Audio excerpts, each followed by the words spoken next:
So what are the top reasons you do not apply patches and updates to your computer? I've got the answers here looking at a few different companies, including one that does apply patches for them and many other people. I started investigating patches and updates years and years ago. I got hacked. You might have heard this before. I don't tell the story very often. But there are a lot of people that have been hacked. You've probably been hacked. I was hacked back in the early 90s when I was online. So this wasn't a hack of somebody sending me a disk or a thumb drive and then opening it up. In fact, the very first virus, near as we can tell, was delivered by one researcher to another researcher that he didn't like and brought down their computers, which, of course, also brought down their research ability, right? Putting everything in the computers, using them for analysis. This was way, way back then. Today, we have hackers that are going after absolutely everything. If you are a government, of course, you're under continual attack. The Chinese, the Russians, North Koreans, and others are all very busy trying to get into your systems, and vice versa. Look at what we did hacking Iran and all of their centrifuges to try and stop their ability to make some of these nuclear materials that were needed in order to make nuclear weapons. It was really something. It was a fun story. It might be well worth reading if you're interested, but the bottom line is what we did was we had thumb drives. We wrote some specialized software because we knew what kind of hardware they were using that controlled these centrifuges and the centrifuges themselves.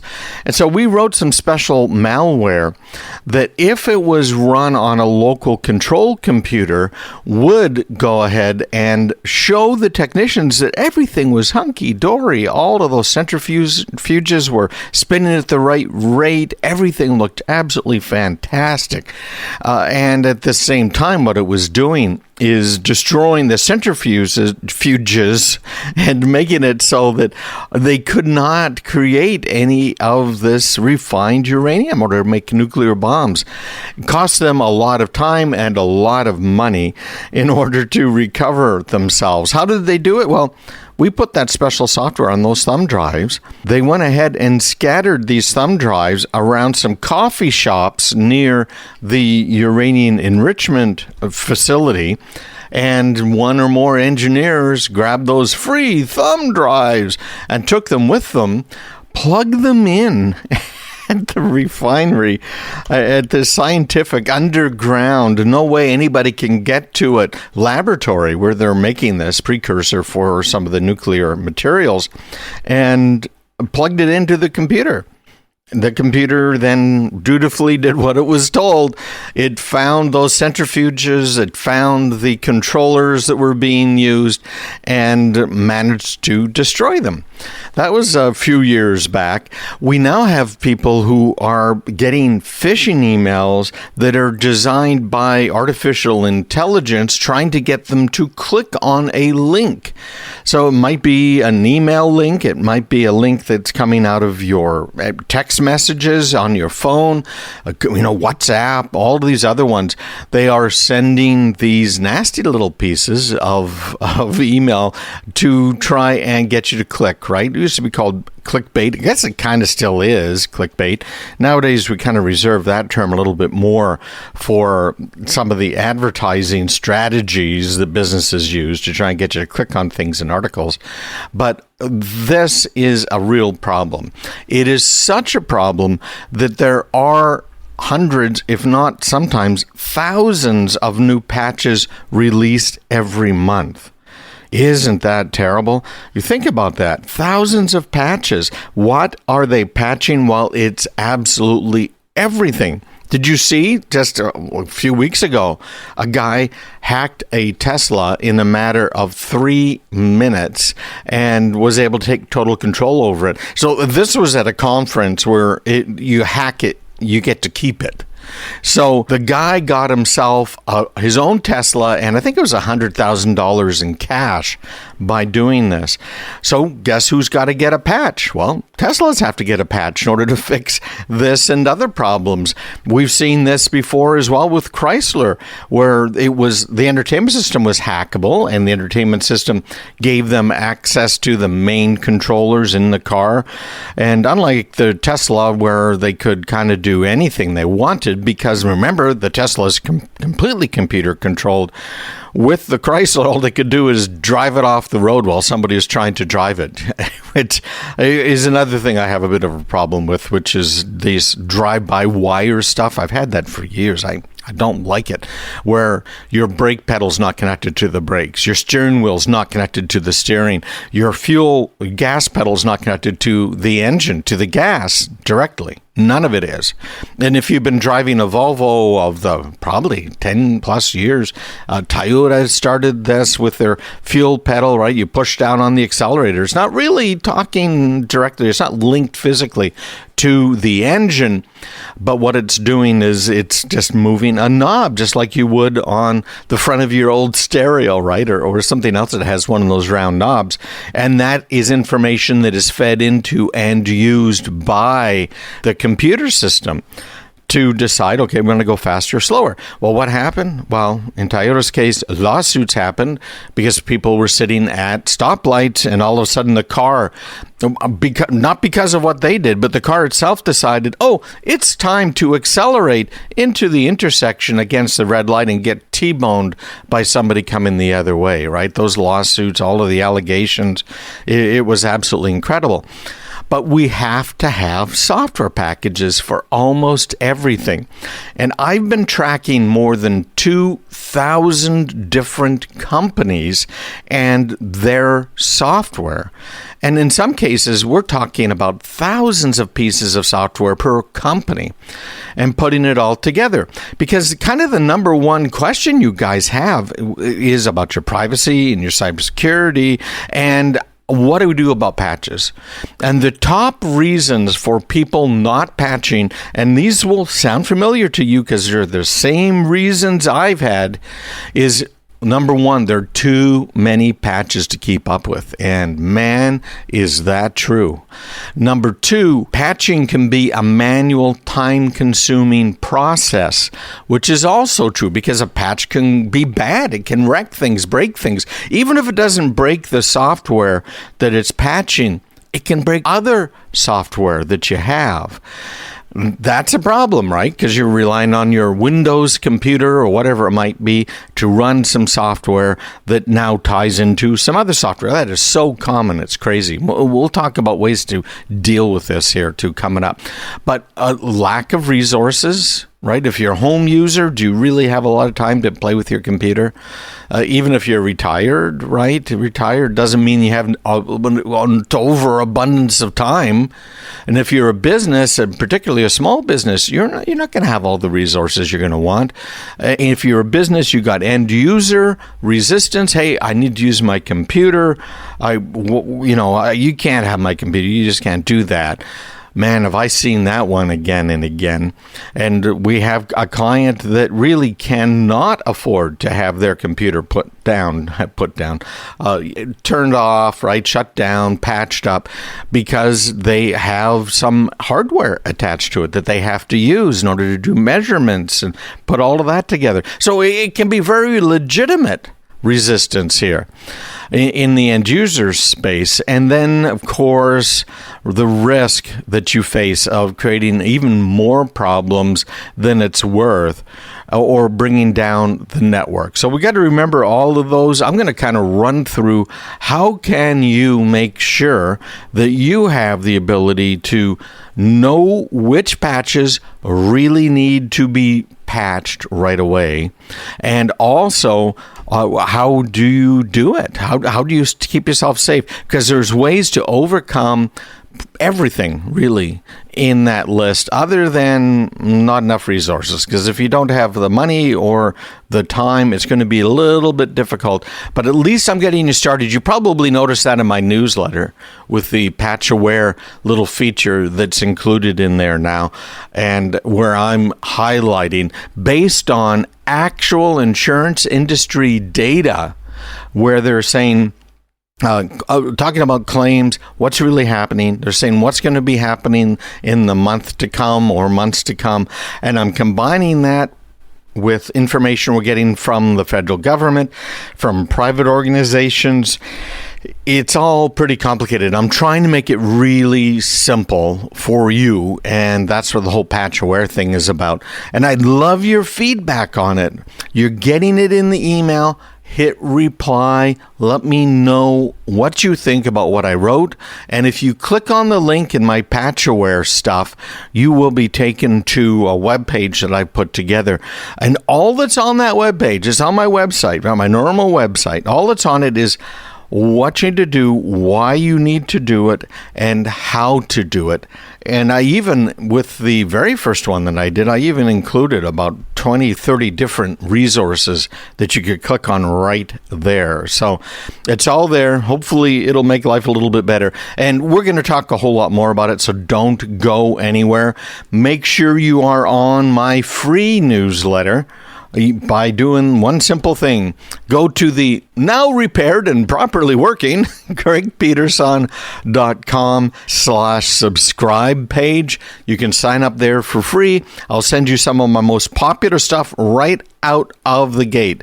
CraigPeterson.com/subscribe. So let's talk about the first problem, which is there are too many patches to keep up with. And the basics of what you can do here, because most of the time there's a fairly simple solution to making sure you got the most important patches. We all have to patch, like it or not. We've talked before about what needs to happen with, for instance, your Wi-Fi, with your router at your house, at your business. And so many small businesses, particularly SOHOs, small office, home office, are using the routers and the Wi-Fi that they bought at the local big box retailer. Now, that's a bit of a problem most of the time. But nowadays, it's not as much as it used to be, because many of these routers provide, and Wi-Fi hotspots provide some really good technology to keep them up to date. That is phenomenal, because back in the day, you'd either have to load up special software like WRT, which I did, in order to keep it up to date and get more functionality out of those, like Netgear and some of the others. But you also had to reflash the firmware whenever there was an update. So people just didn't bother. And we saw some serious problems because some of the firmware, some of the software that controlled our routers had back doors built into it. You know, you're a software developer. You want to be able to get in and fix something. What do you do if you are a managed service provider of some sort, right? Let's say you're the cable TV company and you're now selling internet to people. So all of a sudden you're an internet company, you're an ISP, an internet service provider, and you have all of these technicians and all of the people on the phone trained on how to mess with the phone, right? How to add a new phone line, etc.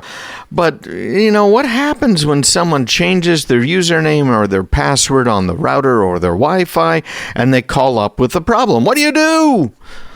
Well, you just log into it, right? But how can you log into it when they forgot their username or password? Well, let's just put a back door into these things. Happens all of the time. We're not just talking about espionage here or the uranium processing that they were trying to do.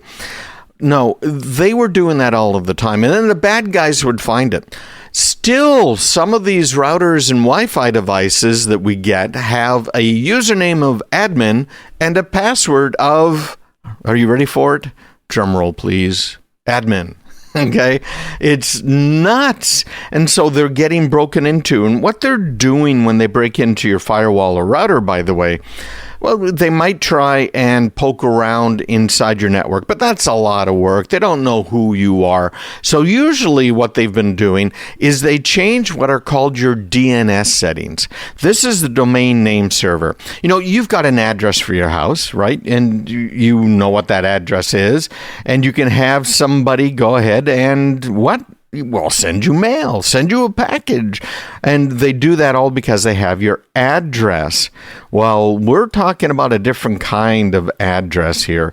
We're talking about an internet address. So how do you get to someone's website? Well, you have to change the name into an address. Just like, a real small town, you used to be able to send a letter to Craig Peterson in, some city, any state, USA, and it might make it to me if that city was small enough, right? Because they'd know, I know where he lives and we'll deliver it. That's not true on the internet. Hundreds of millions, probably more than 1 billion now, of websites out there all have to have unique addresses. So DNS, this domain name service, goes ahead and changes the name into an internet address. And that's the address that it's going to try and connect to. So it connects, right? So here's why I told you all of that. When they change your DNS server entries or domain name server entries on your firewall, for instance, what ends up happening is when you turn your laptop on, you turn your phone on, your computer on, they all get an internet address.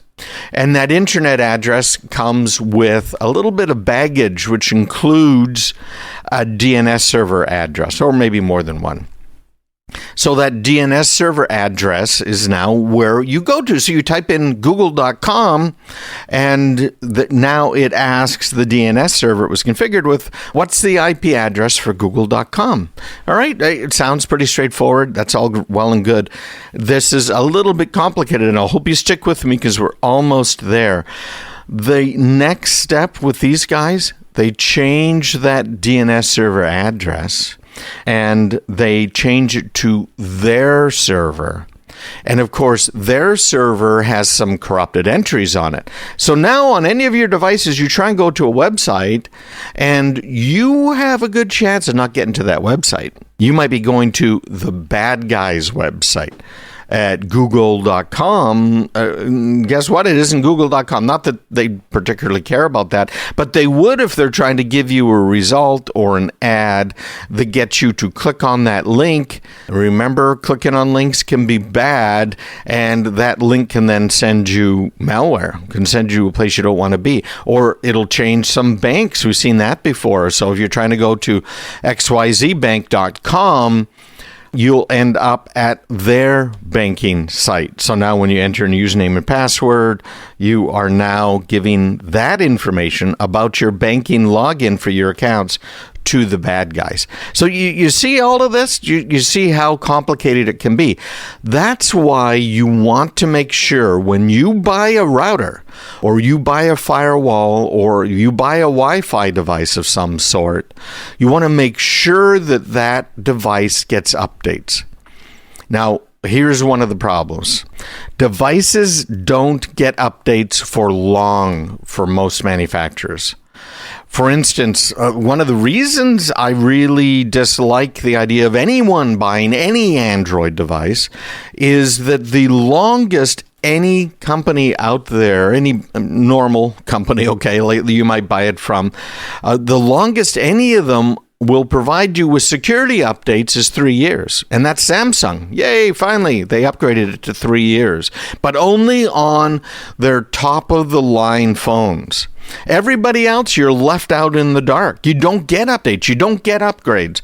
And even when there is an update that, let's say, Google releases for Google Chrome, or the operating system that you're running, that Android operating system on your phone, there's a big difference in how quickly you get those updates. Google Chrome, you're going to get almost immediately, but the Android operating system itself, well, Google has to come up with the changes. They have to give it to their distribution partners.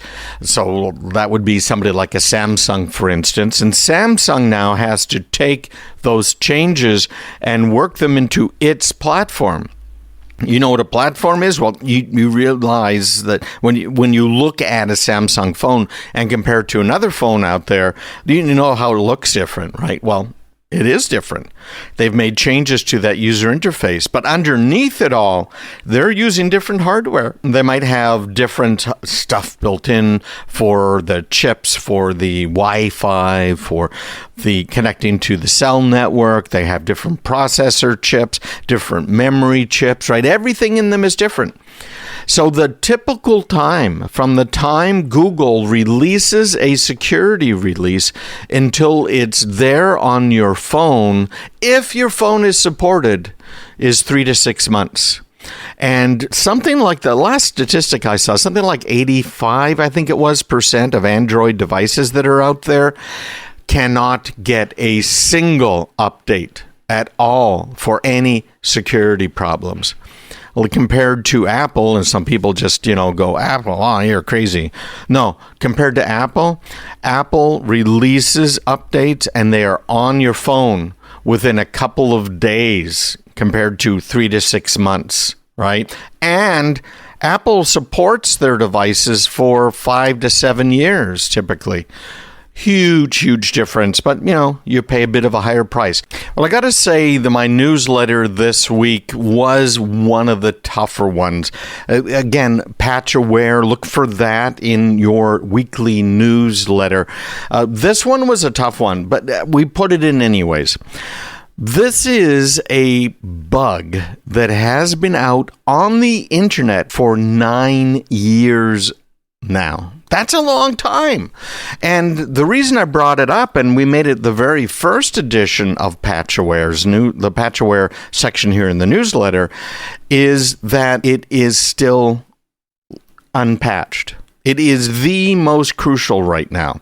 Now, let's talk a little bit about how we figure out why. What do you mean it's the most critical one to install right now? Well, the way we figure this out is we use numbers, of course, from the CISA, which is this new federal agency. We look at some of the other numbers that come out in the CVEs and all of this other stuff, right? So we put all of that into a pot and stir it. But I want to bring up something I think is really important.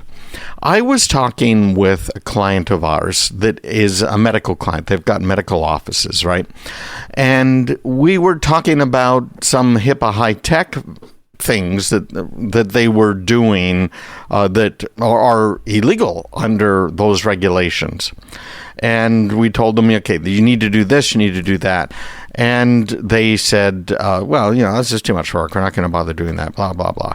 And here's the part that kind of threw me back on my heels. They said, well, Craig, we've got HIPAA insurance.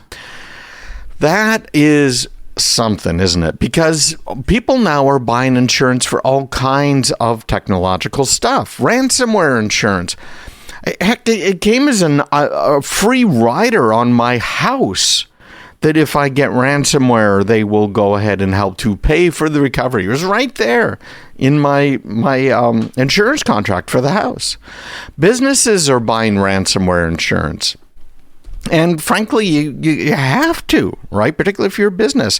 It's like key man insurance. Are you going to be able to survive as a business if that particular key man is no longer available for whatever reason, right? Usually it's a health-related reason or death, morbid stuff. But anyways, so they said, yeah, we've got HIPAA insurance.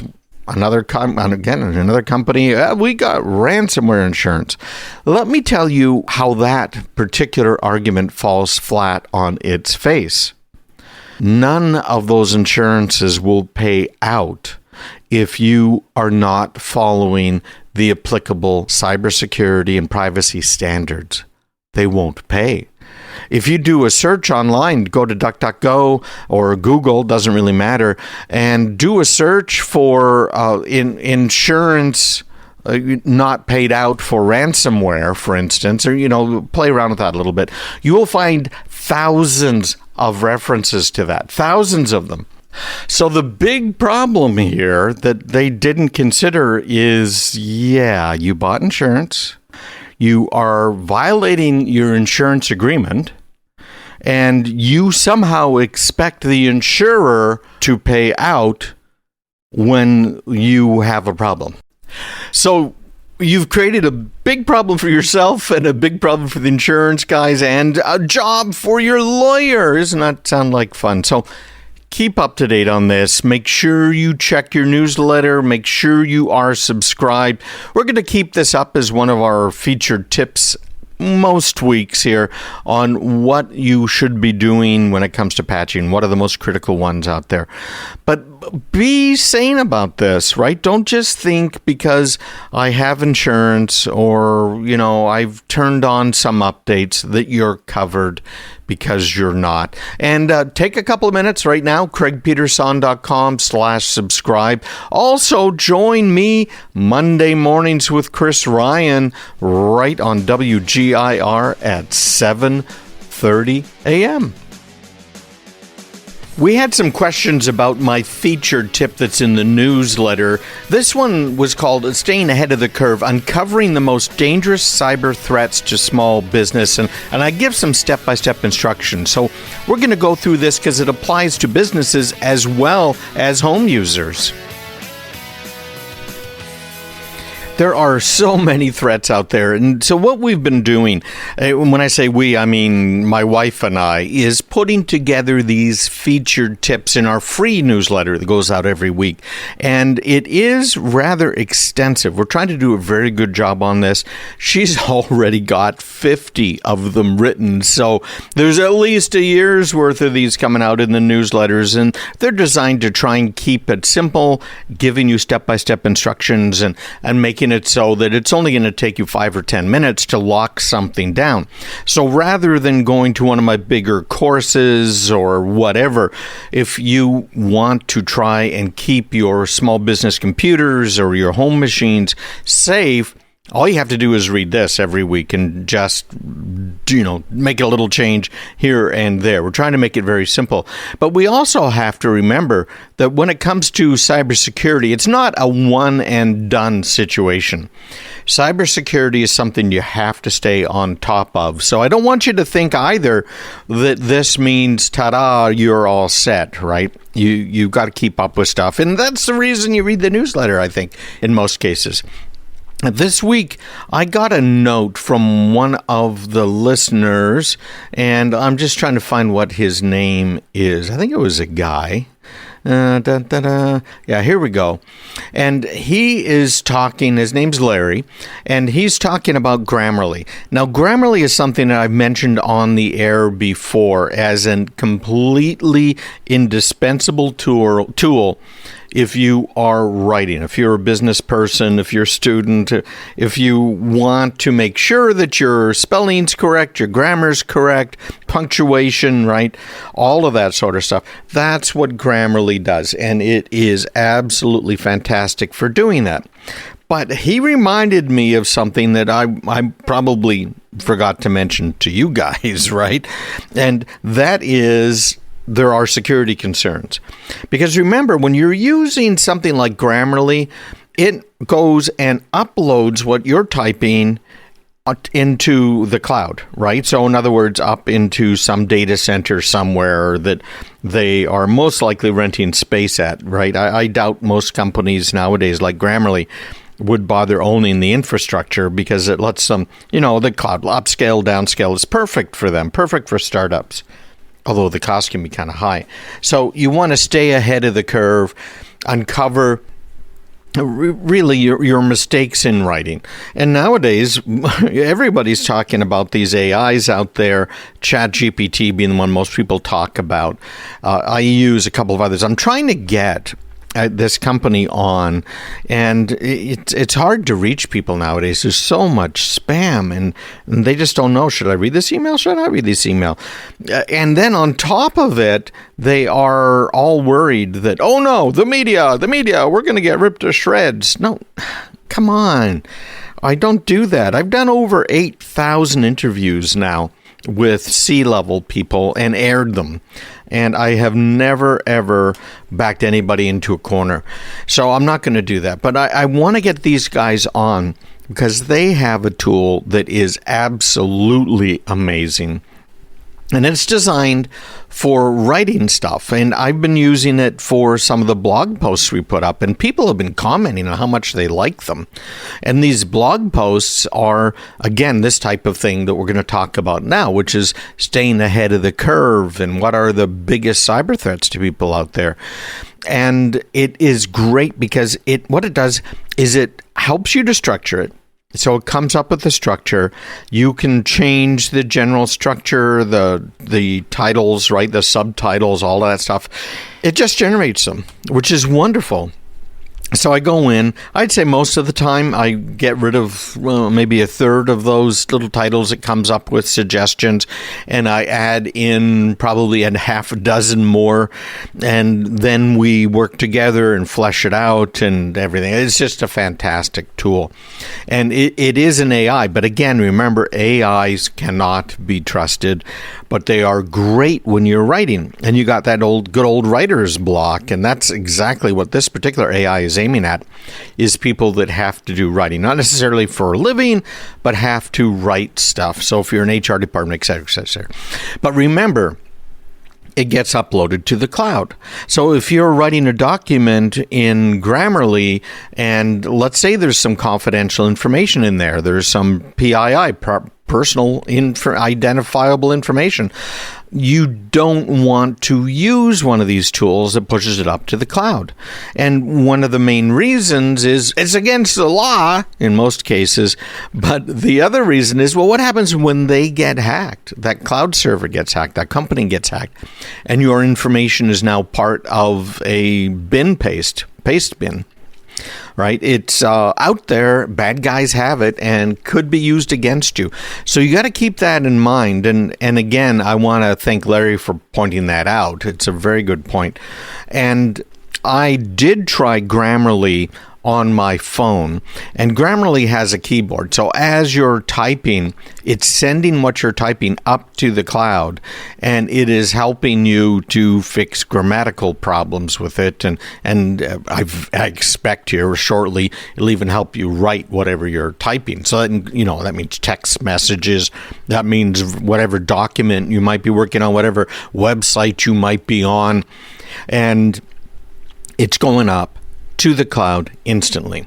Now, one of the nice things about the Grammarly keyboard and using it on iOS, if you are down in the typing area, you can select your keyboard. So in mine, I've got two keyboards.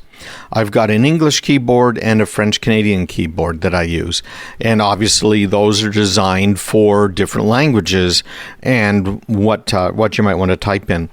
It's kind of handy, by the way, if you're multilingual, because it will even let you type in another language than your keyboard is set to. So you can be typing in English and throw in a French phrase, and it will go ahead and do it all the French stuff for you. But be very concerned about stuff like this, right? Pay attention. It's so easy to use, and it is so helpful. We kind of many times overlook some of the security threats that are involved. If you're using Google Docs, I put together my Insider Show Notes newsletter, the one that has that featured tip every week. I put it together along with my team in Google Docs. Now, I'm not worried if somebody steals it, because we're going to post this on the website. It's going to go out in the email, Insider Show Notes, or, it's going to go out there somewhere. So I'm just not worried about it. But, be careful, because if you're used to using it for stuff that doesn't really matter, it's not regulated, it's not personally identifiable, doesn't have your bank account in it, it just gets so easy to kind of forget about that. And then you're in real trouble, because you're now using it for things that you should never have used it for. And if you were thinking about it, would never use it for. So a little word of advice, and thanks, Larry, for the reminder again about that particular problem. So let's get into this here. We're going to cover right now, we only got a couple of minutes left in this segment, but here's a high level, okay? There's a lot of different cyber threats out there. They are changing every week. Every Patch Tuesday, Microsoft releases new patches, including what are called 0 days. And a 0 day means, hey, you have no defense against this particular type of attack unless you install this patch. That's what 0 day means in the Microsoft Patch Tuesday world, okay? There are many of them out there. And that's part of what we're going to be doing here is helping you guys know about which particular patches matter to you, which ones are being actively exploited, which ones are expected to be exploited within the next 30 days. Isn't that exciting? So I'm going to be doing that sometime soon. Man, I've been working on that code for about 6 months, and I'm almost there, almost done. So that's going to be a good thing for everybody. So let me just give you the top 6 points, and then we're going to dive into them a little bit because we had questions, as I mentioned, about some of the details. So ransomware attack. That's kind of a big deal. If you're a business, if you're an individual, it is as well. But hopefully you're doing backups. But we'll talk about this, okay? Because there's types of backups you should be doing and other types that just aren't going to work. Phishing scams that are out there, what are called advanced persistent threats. Those are a very, very big deal. Insider threats, man, those have been around forever, haven't they? Let's see, distributed denial of service attacks and the information of things botnets. Now, this is really kind of interesting, too, because, man, botnets have also been around for a while now in the computer internet world. But did you know your light bulb could be used to bring down the Kremlin or the Pentagon or an airplane? Yeah, so that light bulb can, and we're going to talk about that. We'll get into this in some more detail. If you want to follow along, it was in this free newsletter this week. My insider show notes. Hopefully you got that. And if you don't, sign up at craigpeterson.com/subscribe, and you'll get one of these from me every week. And it will help you to know what to do, when to do it. We've also got a really interesting article I wrote about the new hunter-killer satellites that are preparing for space war. And we're talking about some private industry that's doing this as well. It isn't just government. Topic 1 here for what to be careful of is ransomware attacks. So we're going to tell you what you can do to help prevent them, to help cure them. And there's a little bit of good news here, not just on the horizon, but that's happened recently. We're following along the article that I had in my newsletter. Of course, we've done a few things differently lately, but the biggest one that a lot of people have commented on is Craig's featured tip. And this week, we're talking about the most dangerous cyber threats to small businesses and what you can do about them. Now, I have been very busy in updating the article on the website. So there's just a very brief summary in the newsletter. That way, if you're reading the newsletter and you don't care about this sort of thing, you can just kind of skim over it and move on to the next article. There's usually 6 to 8 different articles that I have in there. And some of them are mine, some of them are from third-party sites, etc. But it's all there in the newsletter. And then the link in the newsletter is going to take you to this rather detailed article that Karen and I wrote that really talks about all of this stuff and what you should be doing. I just noticed a typo. Let me fix that. So, number 1 here, the cyber threats. They're a growing concern, not just for business, but for individuals as well. And the very first one on this list is ransomware attacks. Now, again, follow that link. It's up on my website, and you'll get all of this description. But ransomware is still out there. Now, I mentioned good news, and some of the good news is that we have found the decryption keys for some of these pieces of ransomware. So I talk about it here in the article that if you are in fact hacked with ransomware, one of the things you should do is try and figure out what version of ransomware it is, right? Because if you know, you can check and see, hey, wait a minute now, wait. Oh, yeah, that is so cool. There is something that we can do about this, right? So that's the first thing. I've got a whole checklist here. In fact, I'm looking at it right now, what to do if you've been hit with ransomware. There's 7 different steps. But the reasons you should be concerned about it are financial loss, because, of course, you might be strong-armed into paying a ransom if you don't have really good backups, if you don't have a good way to restore. You are also going to lose your data. Now, you have to weigh this out, but the general advice from the FBI and cybersecurity experts is don't pay the ransom. So let's consider this here. You've got all kinds of data, and that data is no longer accessible to you. It might be stuff that's just absolutely key, primary, important for you to use and to have available right there for you, right, to run your business. So what happens if it's not available anymore? If your database program doesn't work, if your documents aren't there, if you're a lawyer, right? We've had some calls and helped out some of those law firms. It just, yeah, we're all set. And then eventually they call us back because they've been nailed. You've got to be really careful because you lose all of those things. What are you going to do with the court filings? What are you going to do about your tax forms? What are you going to do about patient records? What are you going to do about manufacturing? You don't even have your purchase orders anymore. You don't have anything that you would need to run your business. So you're sitting there saying, wait a minute now, they want, and whatever the amount of money is, maybe it's low, maybe it's only $25,000. Very frequently, it's a lot more than $25,000. Well, let's just say it's $25,000. Well, how much money are you going to lose if your business doesn't have access to your data? And so I can see you there with both hands, right? Well, on the one hand, on the other hand, and what should I do? Well, the FBI says don't pay. And part of the reason not to pay is now the bad guys know that you pay ransoms. And we're going to be talking about something called an advanced persistent threat here in a few minutes. But they know you pay. They've already got a foothold on your computer systems. You pay. Maybe you get your data back. FBI says it's about 50% of the time you'll actually get all your data back. Maybe you won't get your data back. We've talked about these guys before. It's incredible. You've got ransomware as a service people out there. They got tech support people. They kind of got everything. But your data loss is probably what's going to hurt your business the most. So what are you going to do? Right?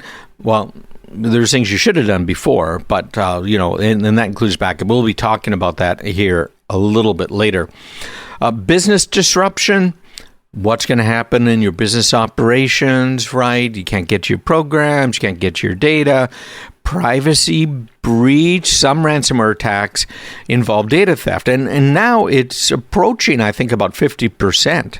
Half of them have your data. The first thing they do, they put some software on your computer, and then over the next few weeks, they poke around. They look at your network drives, right? Your J drive and your E drive and whatever you might have called those network drives. So they poke around, they scan around, trying to find, okay, what have we got out there? Okay, here's some Excel files, here's some Word docs, here's some other things. And then they evaluate all of that and say, oh, okay, well, interesting. And then they download them if they look particularly interesting. So they now have all of your data files. And then comes the double ransom. So they're saying, hey, listen, pay up, guy, or we're not going to decrypt your data or give you the key, whatever it is they're going to do for you. And then after you've done that, they say, oh, by the way, we have all this sensitive data of yours. And unless you pay us X more dollars, we're going to release it to the whole wide world. Interesting, isn't it? So now you're looking at a potential privacy breach. Do you have information on your computers, could be in a spreadsheet, could be in a Word doc, could be in a database, that is personally identifiable information, particularly on individuals? Names, addresses, phone numbers, that's all you need right there. And maybe you have more, maybe you have a social security number, etc. Be darn careful with that data, because in most states now, You have to report it. Many states have a fine. They'll look into it. Okay, so what are you doing? How are you doing it? What should you have done? And if you didn't do what they thought you should have done, bammo, you are nailed. You're in big trouble. So be careful of that. And of course, reputation damage. Look at what happened with SolarWinds. I was just talking about them yesterday. SolarWinds is a company that makes tools used by managed services providers. And they provide all kinds of just totally wonderful tools. Right? Yeah. Nothing to worry about here. So SolarWinds was out there, and they had monitoring tools that they were selling. They still do, if you can believe it. They're still in business. And their tools were used as a launching platform by the bad guys to get into hundreds of thousands of businesses out there. Yeah, they're still in business. It just shocks me. So, reputation damage? You betcha. Right? We don't use SolarWinds. We, in fact, approached them before they were hacked, telling them about the potential problems. In fact, maybe I should talk to an attorney about that. Maybe there's something there. But we warned them about it, and so we canceled their contract.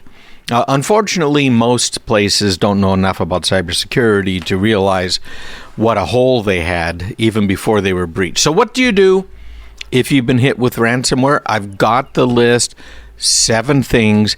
If you want me to send it to you, just email me, me@craigpeterson.com. You can click through the link in this week's newsletter as well. Hopefully you got it. It's called Stay Ahead of the Curve, Uncovering the Most Dangerous Cyber Threats to Small Business. And remember, too, it isn't just small business. These threats are presented to you as home users as well. So when we come back, we got more to talk about. Phishing scams, what you should know, advanced persistent threats, and a whole lot more. Online, craigpeterson.com/subscribe and get that free newsletter. We're running through some of the top threats right now when it comes to your data. Particularly interesting here is the threat to small business, but every one of these applies to home users. You could lose everything. You know, by now you know me. I'm not going to leave you high and dry, right? This isn't just trying to get people to freak out and then take some action that I'm not even going to tell them about. I have all of this. We're talking about all of this, all of the things you should do. And more specifically, I have it in my newsletter and on my website. And I'll be glad to send you this article. It goes into a lot of detail here. You should print it up and stick it in your drawer so that you have it if you need it, right? This is one of those playbook type things that could be very, very important for you. All of these threats, what you should do, how can you detect it, and what do you do after the fact if you've been hacked. Phishing scams, man, these things are constant.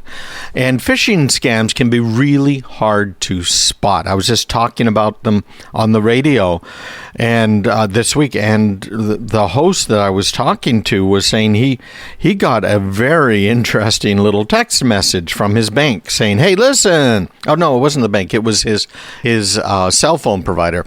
Hey, listen, you are a good customer, so click here and we'll give you 10% off. So he was looking at it and decided, okay, well, I'm going to do some investigation here. I'm smart. I have Craig Peterson on as my guest. And he started doing some searching online. And he found online that, there's, there's my provider, cell phone provider. Yeah, they do have customer loyalty discounts. Yeah, and it's 10%. But he's still sitting there saying, what should I do? Is this a real phishing scam? You know, the goal of these scams is to get you to give up sensitive information. Things like your usernames, your passwords, credit card details. So he might do all of that research and say, okay, this is legit, but if I want to get this 10%, I got to click on this link that was text to me. You can click on that link. It'll take you to a site that looks just like your bank, or in his case, your cell phone provider, right? Oh, yeah, there it is. Okay, so it wants me to log in. I'll write my username, my password. Okay, here we go. And then your page refreshes, and it asks again for you to enter your username and password. And you're sitting there thinking, oh, okay, well, whatever. I must have messed something up. Here's my username, and here's my password. Okay. But it doesn't say anything about 10%, so I'm going to dig around a little bit. Let me tell you what just happened. That first time when he clicked the link and he went to the website, supposedly of his cell phone provider, someone had cloned that homepage/login page from his cell phone provider and put it up on another website. So that's where it comes in handy to use that little lock. You might have noticed that up in the left-hand side of that URL bar. And it's telling you about the connection itself. And it'll tell you what's the certificate, who issued it, who owns this, right? All of that sort of stuff. So on my website, it says it's craigpeterson.com and its organization's Cloudflare, because I'm using Cloudflare to protect craigpeterson.com. And also, frankly, to speed it up, right? All right, so that might be legitimate. It might not be legitimate. When it comes to banks, when it comes to bigger ones, you don't have to worry about that as much, the fact that it's Cloudflare. So I'm going right now. I'm going to tmobile.com. That's who I've been using now for a little while. It's saying, okay, I click that little lock to the left of tmobile.com. It says connection is secure, and I click on the certificate, and it says certificate's valid, and it says the name is tmobile.com, organization tmobileusa.com.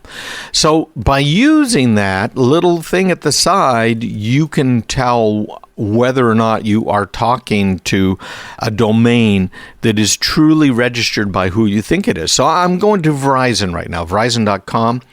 It's got that nice little lock, and it says connection is secure. So I click on that. It's telling me there's 82 cookies in use. Man, they like cookies, don't they? So it says the connection is secure, certificate's valid. So I'm going to click on that, and it says, yeah, its organization is Verizon Digital Media Services, Inc. All right, so that's probably their website.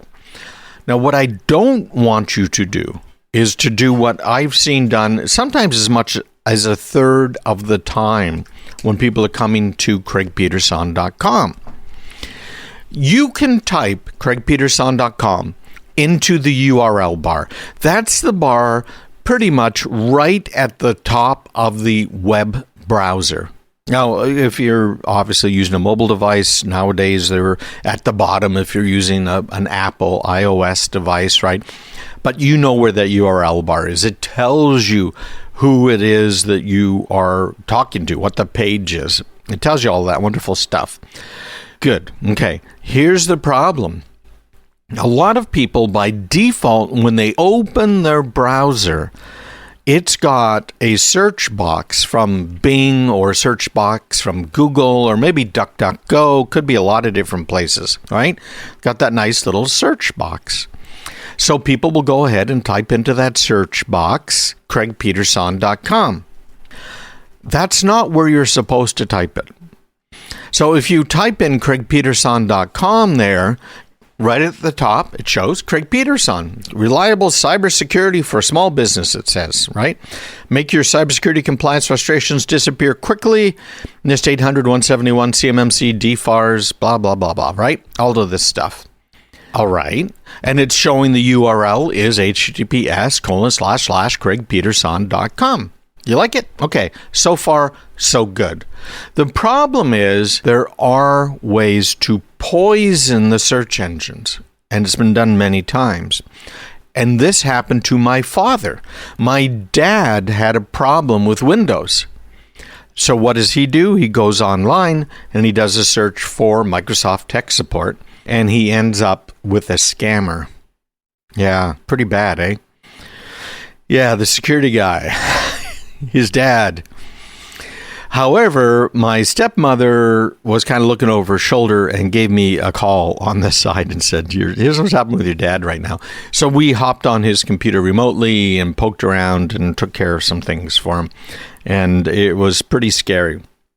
So here's what can happen. It's one thing to search for Microsoft tech support. It's another thing to search for yourbankname.com, your cellphoneprovider.com or craigpeterson.com, because those search results might not be what you're looking for. Okay? You got it? They might not be the right place. So if you don't type that URL for your cell phone provider into the URL bar, you could very well be going to a bad guy's website because of the search engine. So keep that in mind, right? That's what the phishing guys are trying to get you to do. So step one, he clicked on that link in his text message. It took him to a website. That website asked him to log in. Looked like it was a cell phone company. And then his page refreshed and he logged in again. So that first time around, he was actually giving his username and his password to the bad guys on their website that looks exactly like the cell phone site. And the page refreshed. Why? Well, because the bad guys have his username and password, and they sent him to the real site. So he logged in there again. So be very, very careful with these phishing emails because they are nasty. Next up, advanced persistent threats. Join me online, craigpeterson.com. This one is probably the scariest of all of these tips that we're going to cover today, and that's called Advanced Persistent Threat, APTs. Unless you are a pro when it comes to cybersecurity, you might not have heard of these, but this is important. Well, so far we've talked about ransomware, including what to do if you've been hit with ransomware, but what are the attacks? How could it affect you? We talked about phishing scams, and we didn't have time to go through the concerns you should have, but in some ways they're pretty obvious. And I'd be glad to send you a link to this article. Believe me, I'm not going to harass you or anything else. Just email me, me@craigpeterson.com, and ask for it, and I'll send it to you. If you don't say anything in the email, other than send it to me at craigpeterson.com, you may not get a response because I don't know what you want. You're not talking to an automated system. You're talking to Mary or maybe Karen or you're not talking to an automated system. It's just going to start blurring you with all kinds of stuff. So make sure you reach out. Just email me at craigpeterson.com. Be glad to get back with you. Also, there are a couple of other things we may not get to today besides advanced persistent threats, but the insider threats, distributed denial of service attacks, IoT botnets, all of that is explained in this article that I'll be more than glad to send to you. Just email me at craigpeterson.com.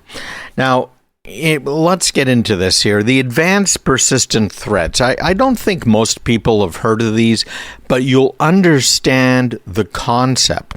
This is a type of cyber attack where it's a group, really, of skilled and well-funded attackers. Many times they are what we call state actors. In other words, it might be North Koreans, it might be Russians, it might be, one of those guys. But they use some pretty sophisticated techniques in order to get unauthorized access to your computer network or your computers. And the idea is, once they gain access, they're going to keep up a long-term presence on your network without being detected. That's their goal. Right now, sometimes you can detect them. If they're really good, they're going to be really hard to detect. And the attacks themselves can often last for months or even years. That makes them way more dangerous than other forms of malware.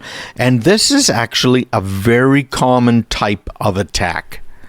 They'll get onto your network, they will poke around, they will find stuff, they will upload it, They might sell it to somebody, maybe even a competitor of yours, and then they might do something even worse. And I have seen cases where somebody got into a network of a business, and this is true for government agencies. I think there was even a DoD, Department of Defense one recently. And they'll steal some stuff, and then, they don't want to really hurt you too bad right off the bat. It's like a fox. I have chickens. I have chickens and I have bees and we have cats and we have a dog, right? All of that sort of stuff.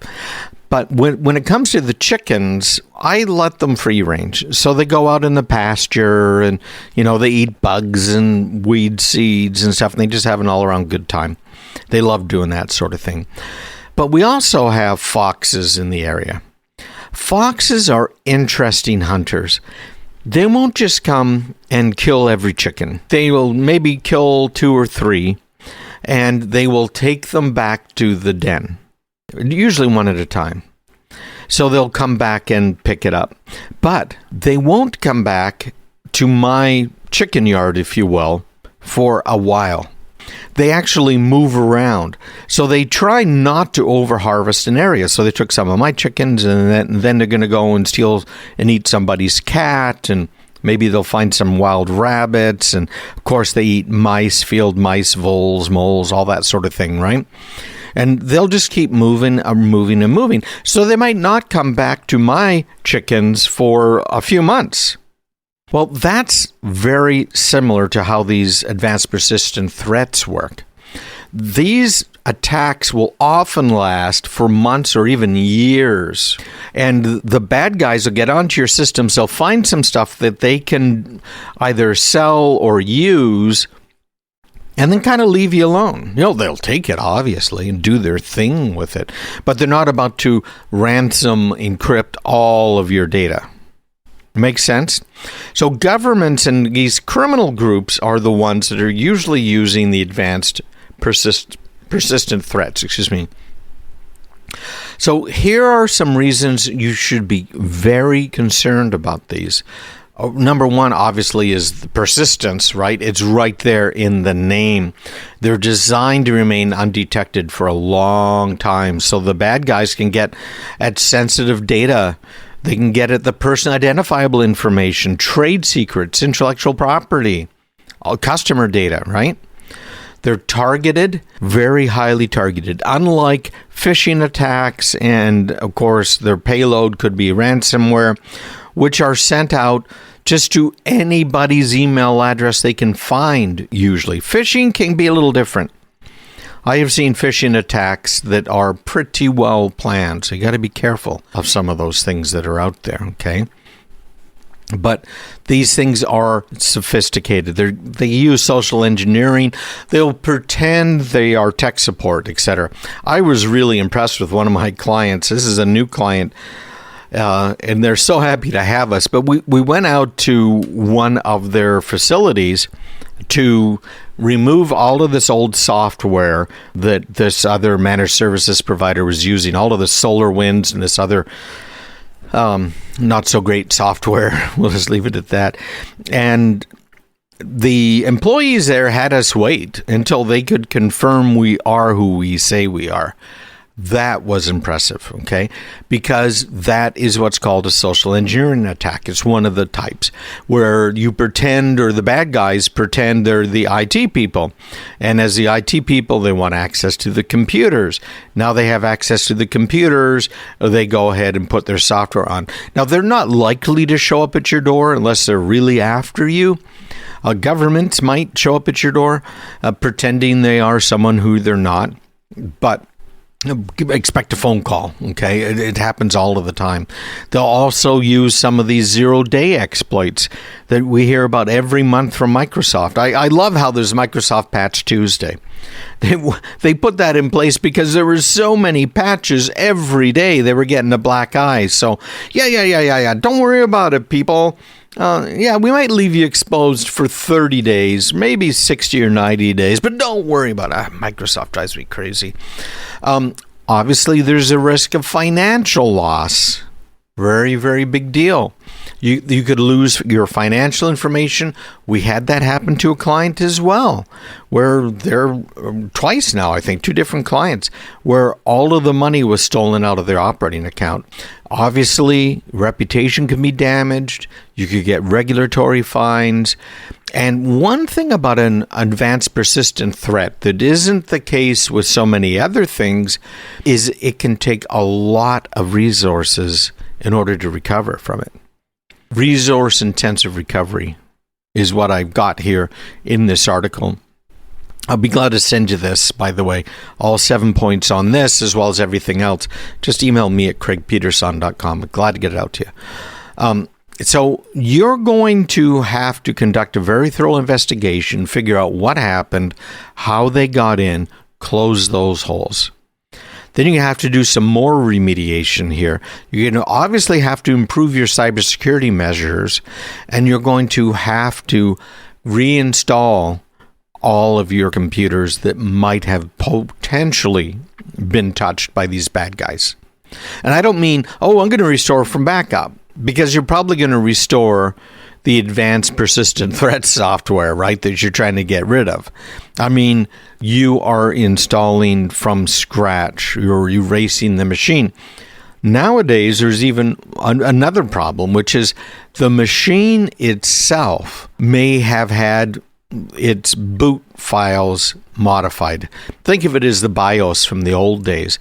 So every time your computer boots up, even if you reinstalled Windows, it's going to reinstall their malware.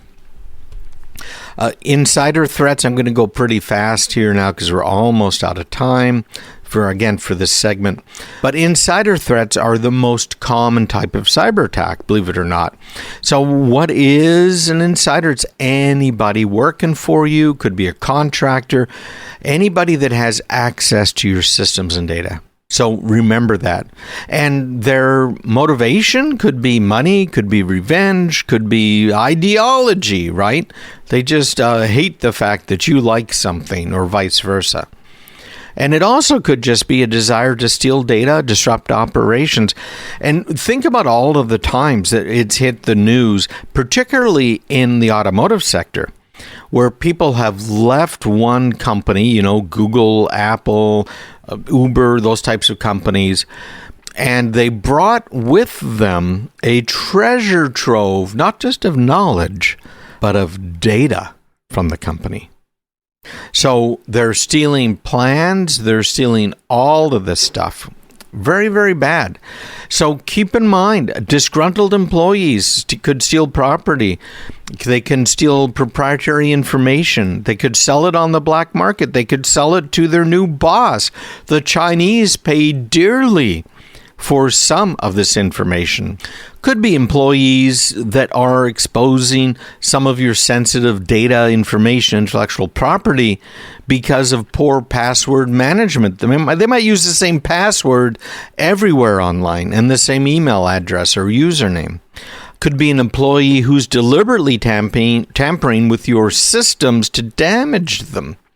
And we've seen that again and again. That's why you've got to make sure you are using a system that will, in fact, allow you to completely disconnect them. Think of what happened here recently with some of these layoffs and firings in these big tech companies like Twitter and all. What happened? They were fired, and the way they found out is their email didn't work anymore. You have to be one single switch that cuts off all access. So there's more. It's right there in this article. Distributed denial of service, IoT botnets, different types of cyber attacks, point after point after point. And it's all available for you. Just email me, me@craigpeterson.com, or maybe you got it in my insider show notes already. Check there. But man, this stuff's important.